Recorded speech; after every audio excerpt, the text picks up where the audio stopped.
Guys, সেদিন ছিল আমাদের কলেজে ফ্রেশার্স। আর ফ্রেশার্সে একটু বেশি করে সাজবো না তা কি কখনো হয়? আমি তো একেবারে পুরো ঝাঁকানাকা হয়ে সেজে গিয়েছিলাম। গিয়ে দেখি এখানে প্রোগ্রাম প্রায় শুরু হয়ে গিয়েছে। জুনিয়রদের প্রথমবার ফ্রেশার্স বলে কথা, ওদের মনে যে আনন্দ ছিল না।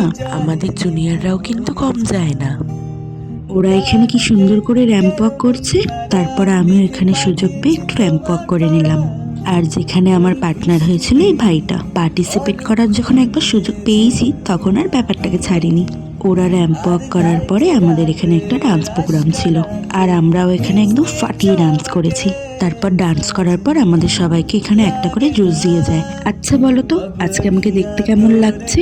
যাই হোক, তারপরে আমাদের এখানে এক ক্লাসমেট বিভিন্ন ধরনের ইনস্ট্রুমেন্ট বাজাচ্ছিল, আর ও যে এত ভালো ইনস্ট্রুমেন্ট বাজাতে পারে সেদিন আমরা ওকে দেখে জানলাম। দাঁড়াও, তোমাদেরও কিছু কিছু শোনাই।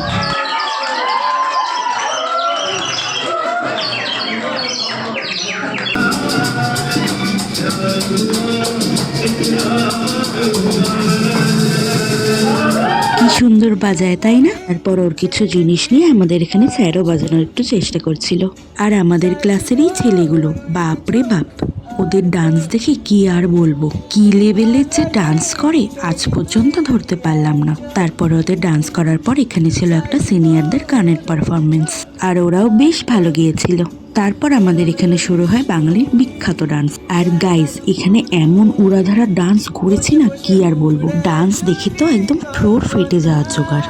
আর সেটা দেখতে হলে কিন্তু তোমাদের লং ব্লগ দেখতেই হবে, আর যেটা কিনা অলরেডি আমার চ্যানেলে আপলোড করা আছে। তাহলে আর দেরি না করে তাড়াতাড়ি গিয়ে লং ব্লগটা দেখে আসো। আশা করছি তোমাদের সবার খুব ভালো লাগবে।